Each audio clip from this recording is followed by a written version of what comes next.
everyone, Amanda here. Thanks so much for joining me. So I'm here today to share my new weekly challenge because the one in the art journal is over. So this was Mixed Media Challenge 1. I'll quickly talk about that. Then I'm going to tell you about Mixed Media Challenge 2, colour and word prompts. And then I'm going to do my layout with you. So really quickly, I did 20 weeks of digital image freebies with heaps of stuff, heaps and heaps and heaps. Weeks 1 through 14 are available on my Ko-fi, the rest are all in my Facebook group. And you could do whatever you wanted. Collage, I'll just show you some of my favourite pages that we did. This is one of my favourites. Hate that one, that's one of my favourites. I enjoyed that, but it's not my favourite. That's one of my favourites. And then this so far is my ultimate favourite. My journals fall into pieces. And this week 20 was released last week. I haven't done mine yet, and that's an Alice theme. So, you know, and I've done videos on every single page to give inspiration and ideas and help you out. The images gave you a massive, massive kind of inspiration to do your project. So I'm going to be a bit mean in this project, in this challenge, and you're going to need to find your own images. So, but I'm still going to give you a massive helping hand if you listen. The videos will continue. If you stay to the end, you'll see my layout if you still need that prompt of inspiration. So every week you're going to get one of these sheets. And you might think, well, what am I meant to do with that? There's nothing to fussy cut and use. Well, you have to find your own images or create them yourself. But I'm going to help you. So every week you're going to get a set of prompts here. And you'll see them in a box because you can cut them out and collect them. Okay. The first prompt gives you your theme. So the theme is leaves.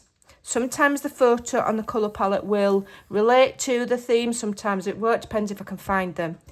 And then you're given a few things to make sure you add on your project, okay? So in this instance, I've said book page. Anybody can get hold of book page. Rip it up, use it as a background layer or use it somehow. Paint, use that in some form on your project. You don't have to paint the whole thing, but something has to be done in paint or have paint on it. Texture, so that's really easy. You've got your modelling paste, you've got your things like netting or lace or fabric or embossed card, or you know, even just crumple up some paper and then even it out a bit. That's going to give texture. Rip up paper and layer it is texture. Okay, then I'm going to give you some sentiments. They will always relate to your number one prompt, which is your theme.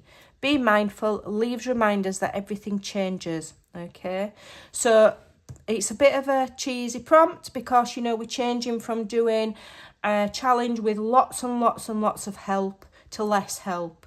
And that isn't that I'm not giving you the images this time. I'm just giving you I'm giving you the foundations and you've got to build the building. Okay. And, you know, that's how you learn. I can't hold your hand all the way. And my job, same as any teacher or parent or anything, not that I'm your mum, but is to not just spoon feed you things all of the time, but to start off spoon feeding you and then wean you. Okay? So here I'm weaning you. I want to encourage your own creativity. That's what I'm here for. So then also every week you're going to get a colour palette. Now I'm keeping the colour palettes limited. These are your colours that you need to use. And the challenge is to use only these colours. Don't start suddenly throwing in a blue. Okay? The challenge is to use these colours. I've given you a limited colour palette. Some colour palettes have got 9, 10, 11, 12, whatever colours. Most of them are just varying shades of the same colour. So I've picked the 5 main colours. I've given you the hex codes for those that want to use the colours or like the colours and want to take note of them. So yeah, you don't have to use every colour. You could just pick 2 or just pick 3 or just use 1 and white and black. And that's it. No other colours. Okay, so don't start chucking in a green just because we're talking about leaves. You've got to use these colours and you've got to get creative. So you can cut these colour palettes out. I printed mine, this is on paper, but I printed mine on lightweight cardstock. You cut them out, you're going to get a collectible set. We're going to run for at least 20 weeks, okay? And so you're going to get a collectible set of these colour palettes, which are always useful. And you're going to get a little set of prompts. You could put a little hole in, tie them with string, put a ring through them, whatever.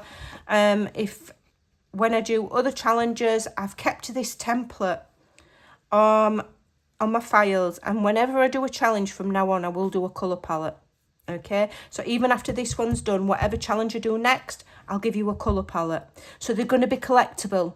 So it's going to be a free collectible colour palettes. Okay, they're about 6 by 6, these, I think.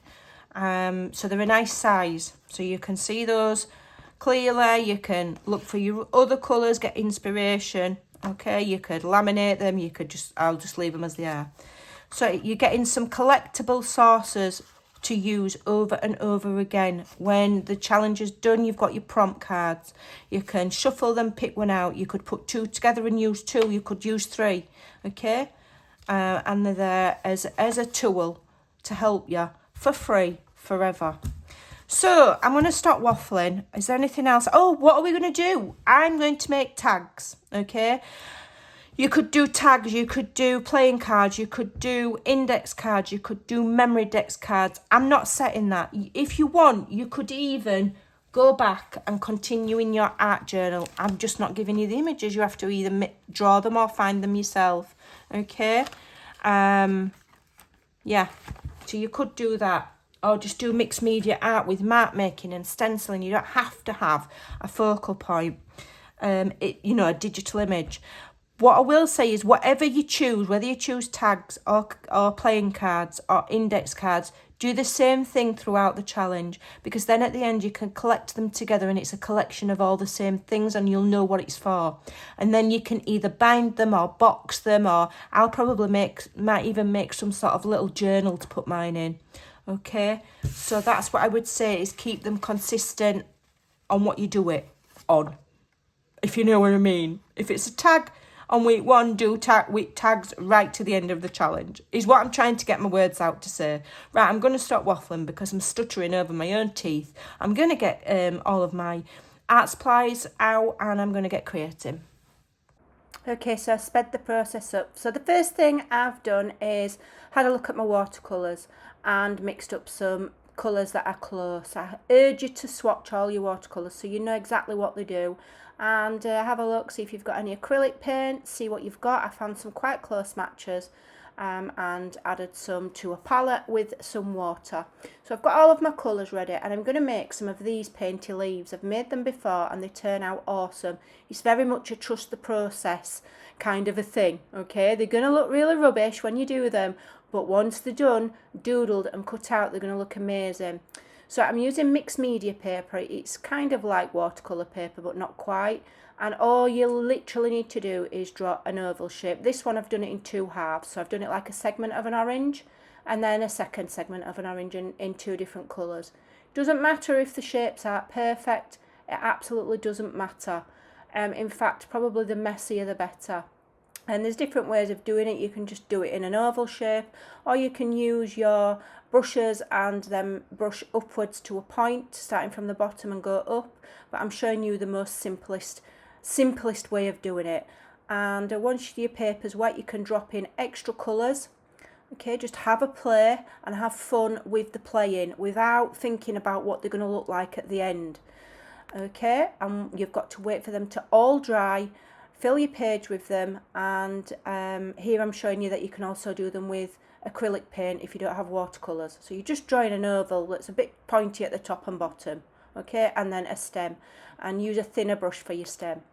I used a size 10 brush for the leaf and a size 2 brush for the stems. Then when they're absolutely bone dry, and if you're using watercolours, set them aside, go away, do something else and leave them to dry. Then you want to doodle. So what I do is I do it as messy as possible, because I'm not a perfect drawer. And so I got a tip from one lady I watched, and she said, if you're not perfect at it, make that part of the dance. So I do 2 kind of untidy laps of the leaves on the outside, and they kind of overlap each other, so they're not perfect. And then I do some doodles. So some I just do lines or veins, like real leaves, and then put circles in, and you know, then go and add white gel pen, etc., and just have fun with these and doodle them however you like. And the reason I did quite a few is because you might have the odd one where you're not keen on the shape, or your doodle didn't turn out right, and you can never have too many of these. I've got heaps of them, and a lot of them will be going in my sidekick journal. And so just have fun doodling. If you don't know lots of doodle techniques, just do pokers, or leaf shapes within the leaf shapes, or dots, or squiggly lines. Just have fun with it. You'll come across doodles that you like to use. If you're a professional doodler or a Zentangler, you'll find this really easy. And I go between the black fine liner pen and the white gel pen, which is a Uniball Signo Broad. Those are the best white gel pens for working on top of any surface. They beat anything other than Posca pens, but I'm not a big fan of Posca pens. I'm just not a fan of them, so I use the white gel pen there. And you're adding the contrast and highlight, contrast with the black and highlight with the white, and it just makes them pop. So just keep doodling and fill all of your leaves, and it's a trust the process. Trust me, it's not until they are cut out that they really look amazing. So you've just got to stay with it, all right? But give it a try, because it is awesome fun. And no special art skills needed. You don't need to draw them realistic. You're just blobbing in little colours of paint and letting them bleed together, because leaves are not all one shade. So I'm going to show you in a moment. No, I've already done the one with acrylic, so I'm just keeping on going with the doodling and going between the black and the white marker. Okay, and then I'm also in a moment going to show you how you can, if you've got your paints to one side that you've got for colour, you know, for when you did your colour matching, if you've got acrylic paints, you can use a dotting tool. I'm using a scoring tool there, and you can add dots on the end of there. You can use Q-tips. Have a look what you've got that you can make marks with, and that looks really cool, as well as using the gel pens. So that's an alternative if you don't have gel pens that will write over paint. Okay, use something and do dots with paint. All right, you're just adding interest to those leaves, and they are doodle leaves. They're not meant to look real. They're just meant to be fun, and this is a mindful process. I made a mess of that one because I smudged it. So now I'm doing my background. So I'm sorry about the glare on the mat, but I need to do this on my glass mat, and I'm using a burgundy colour. It's a Stamperia one. I've had ages. I've got far too much paint here. Less is more. You don't need a lot. I'm watering it down, and you can use acrylic paint very much like watercolour. You can water it down and smoosh with it and paint with it with a brush and all sorts. It's brilliant, and it's really good for making a really quick watercolour smooshy effect background. You know, and then if you leave it to dry, how the paint falls, you'll get that bit of interest in your paper. Okay, so now what I'm doing is I'm covering all of that with a matte medium, because I'm going to be doing some things on top I'm not 100% confident I like, so I've got a chance to wipe it off. So here I'm showing you can use acrylic paint on your stamps. This is a crackle stamp, and I wanted that light colour that's in the colour palette in the background, so I've painted it onto my stamp and then used it for the background. It washes off, just wash it quickly. It washes off, doesn't do your stamps any harm. So here I'm adding my book page, so I'm sticking to the prompts. I'm actually making 2 tags at once here, in case I don't like one. But you can never have too many. So I'm just going to stick those down with some matte medium. Very straightforward. I'm just having them as a background to the leaves that when I arrange them for my focal point. So I'm doing one to the right hand side and one to the left hand side, and I am going to do them slightly different when I come to decorate them. So I dry all that off, then I decide that I'm going to do some stamping. So I've got a script stamp. You'll see me stamping on the white paper at the background. That's to take some of the ink off so that that black is not so vibrant and harsh. I want it to be kind of muted, barely see it in the background. Then I found this leaf stamp which I like, so I'm going up the up the sides with that, and I'm going in different directions on each tag. I really like the way that that turned out. So here's my texture. I've got some of this horrible nylon netting, but it, you know, you rip it up, it looks lovely and tatter. It can be a bit of a devil to glue down, but you know, if you're just patient and just leave it, tap it into the glue and leave it to dry, it will dry eventually. And that adds awesome texture to anything, and it's cheap as chips. So I'm using my silicone brush here to just pat the stuff down into the glue. Okay, and then just leave it to dry, and it will dry and it will stick. You've just got to be patient. So here are my finished leaves, and they're looking awesome because it's sped up. You can't really see them, but they're there to the left. And you fussy cut them out, leaving a small border, and that adds extra interest to them. And they just look great. So here I've used some, I think it's like some kind of waxed thread, and I've made some loops, and here I'm arranging my leaves, and I'm just gluing them on with glue. I should have used hot glue really. And I'm just, so my painty leaves there, they're all different, and they're all doodled, and they all look great. And then on the other side I'm going to do it simpler. I'm just going to alternate them going down the tag. Super cool, and everything on there is hand done, and it's all mixed media. You've done everything yourself. It's brilliant. There's no better feeling. So now I'm on with my sentiments. I'm cutting them up quite slim, and just going to stick them on my tags. I'm going to ink the edges so that it stands out, and glue one across the centre of my leaf cluster. Okay, and then the other I'm going to stagger down the tag for interest. So it took me quite a while to do this. But that's because I made everything myself. But how satisfying. We've made our own leaves, we've done our own background, we've covered all of the prompts.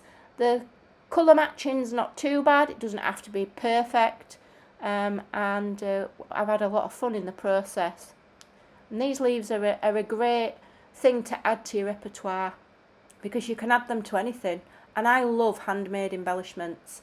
And it's a fun way to play with your watercolours and learn what they do and how they move and how they blend. Okay, white splatters always a winner, plenty on. And we're more or less done. I'm just going to ink around the edges. Wait, if you use white ink, wait for it to dry. I was impatient, ended up with white ink in my ink pad, but I managed to get it out. So I will show you the finished item.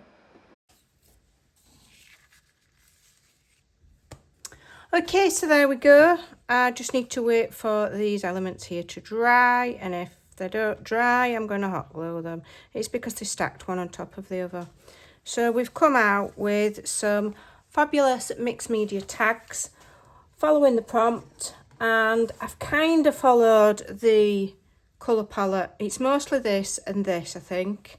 If you look, it's not a bad match. Okay, and on the leaves, okay, and that yellowy background, and then obviously black and white. So I hope you enjoyed that. Everything completely made, and just using art supplies. Awesome fun. Go get messy.